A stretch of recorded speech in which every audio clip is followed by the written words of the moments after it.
So why didn't Jesus learn from Herod? Why didn't Jesus take Herod as his mentor in leadership? In the world into which Jesus was born, no one had done this kingdom thing better. It's true that Herod was not interested in God, but everything else was intact. All Jesus had to do was take Herod's leadership style, his skills, his tested principles, and put them to work under the rule of God. And it's also true that Herod had no morals to speak of, but Jesus could supply them out of his own deep sense of righteousness.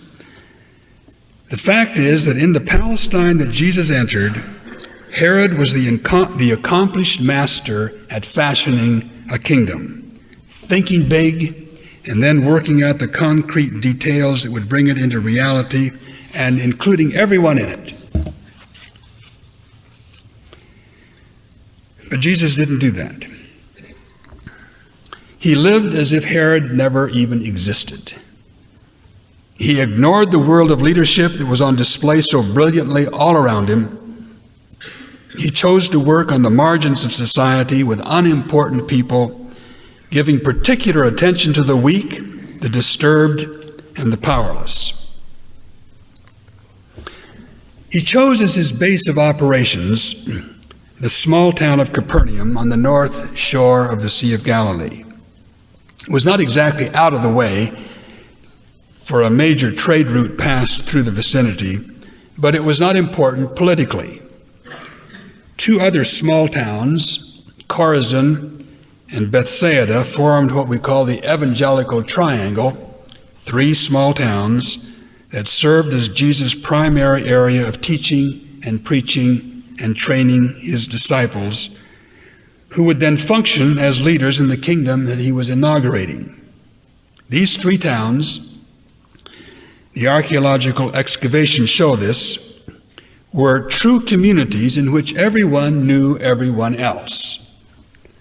Small towns, the houses were all joined together around a central courtyard and a synagogue, which was the most prominent building.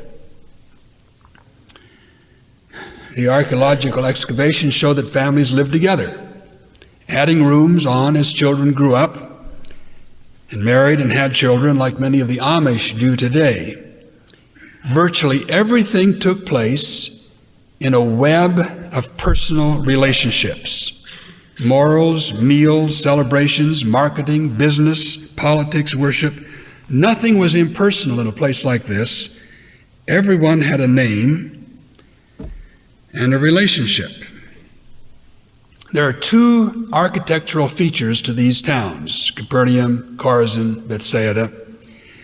First, the interconnected houses, this maze of built-together houses. They're called insula.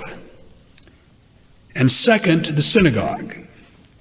This architecture tells us two things about the place where Jesus was developing his leadership. Everybody had a lot to do with each other as named persons, neighbors, and they had a lot to do with God. As you went about your life and work, you couldn't avoid people, and you couldn't avoid God. Now contrast that with Herod's architecture. He built buildings that collect crowds, theaters, amphitheaters, athletic arenas, massive fortifications, palaces, all built by hundreds of imported workers into which masses of people were gathered.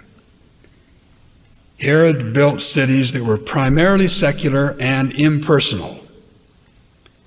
The insula, these network of houses, homes, the insula and the synagogue provided the setting in which Jesus chose to establish his leadership in inaugurating the world-encompassing kingdom of God.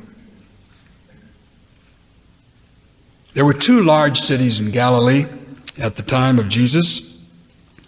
Sepphoris, just 3 miles north of Jesus' hometown of Nazareth, the capital of Galilee, and Tiberias, that was built on the southwestern shore of the Sea of Galilee, also a political, administrative, and commercial center.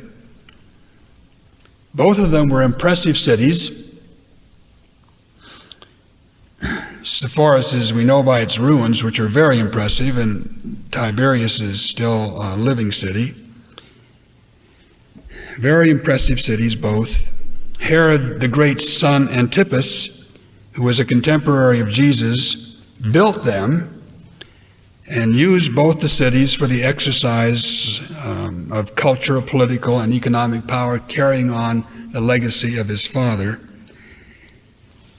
And neither city is mentioned in the stories of Jesus, although both cities were within sight of the places and roads that we know Jesus frequented. What I want to insist upon is that Jesus did not work out his leadership in the intensely personal and God-oriented small towns of Capernaum, Chorazin, and Bethsaida because he didn't know any better, because that was the only world he knew. He chose to work there. He had equal access to Sepphoris and Tiberias and just a little ways over on the sea, Caesarea, where Herod's leadership was the working model. And Jesus said, "Follow me. Do it the way I'm doing it." Among other things, that meant follow me into a network, a web of personal relationships, and follow me to the place where people gather to worship God. The singularity, the originality, the radicalness of Jesus' leadership becomes even more striking when we notice that Jesus also rejected the way of life that was most deliberately counter to Herod in that time. I mean the Pharisees. Herod was impressive. Herod was effective. Herod was successful. But Herod was also secular and godless.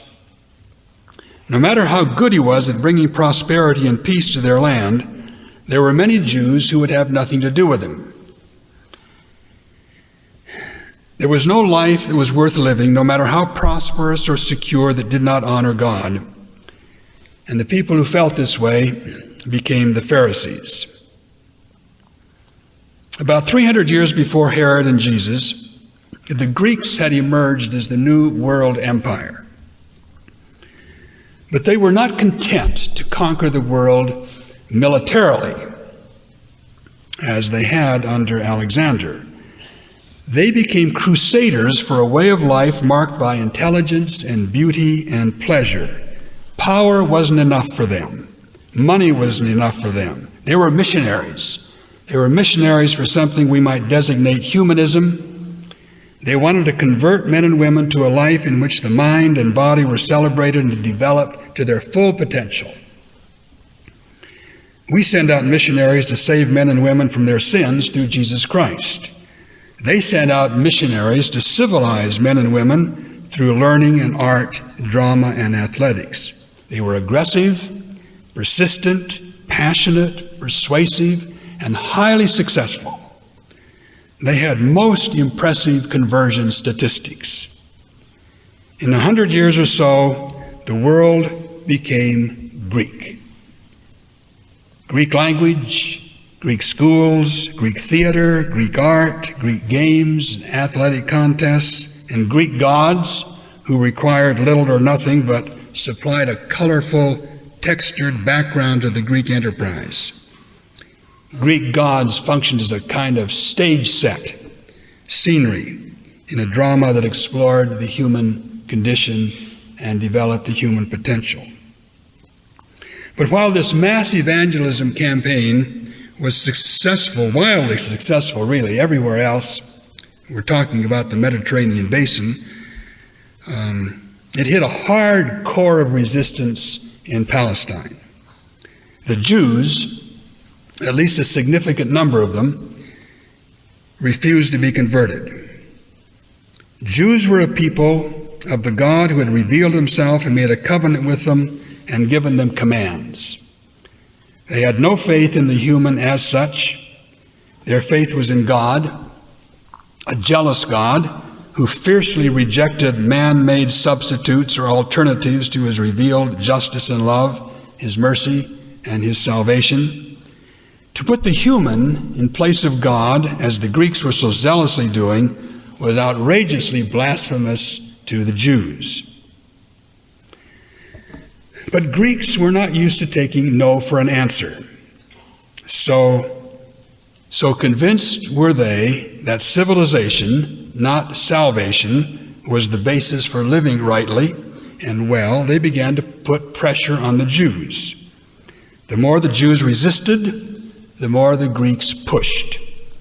Finally, they were using force, enacting legislation to forbid Sabbath keeping, circumcision, and the temple sacrifices, and then killing those who wouldn't accept the Greek ways. This wonderful Greek civilization, this transformative Greek program for turning men and women into the best the human being was capable of becoming.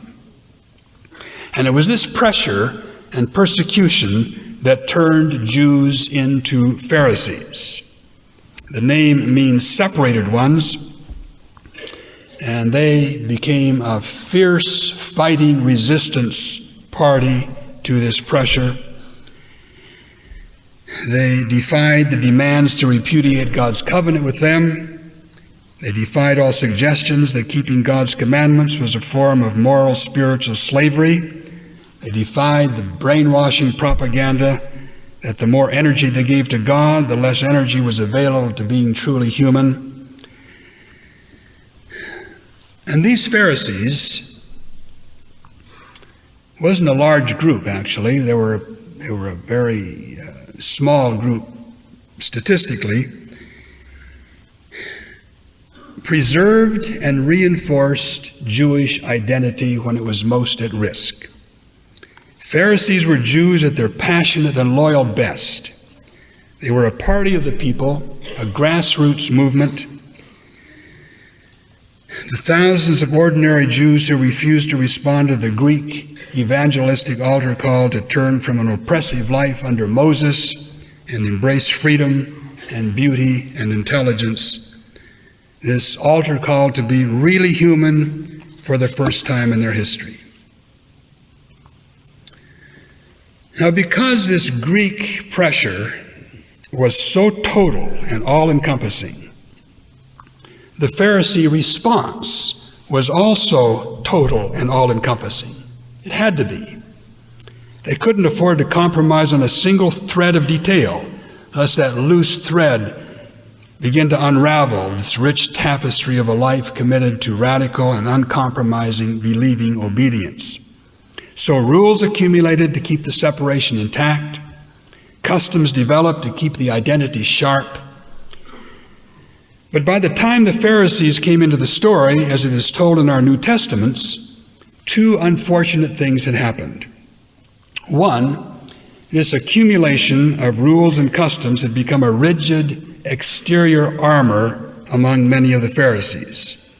Jewish identity had been preserved, but after a couple of 100 years of this, the identity had become more external than internal. And then along with this, another thing happened. The Pharisees became small-minded, obsessively concerned with all the minute details of personal behavior. They started out doing something absolutely necessary, challenging the extravagant arrogance of the Greek mind. They had a vision of God and God's law far larger than anything the Greek missionaries could ever imagine. They countered the grandiosity of the Greek vision of civilization with God's throne established in the heavens. But by the time that Herod showed up, they had somehow lost the vision of the kingdom of God and had become obsessively concerned with every conceivable item of dress or behavior that went into being a Jew, arguing and defining detail by detail what it meant to be a Jew. They'd become small-minded, claustrophobic, detailed, and obsessive about themselves, their identity as Jew.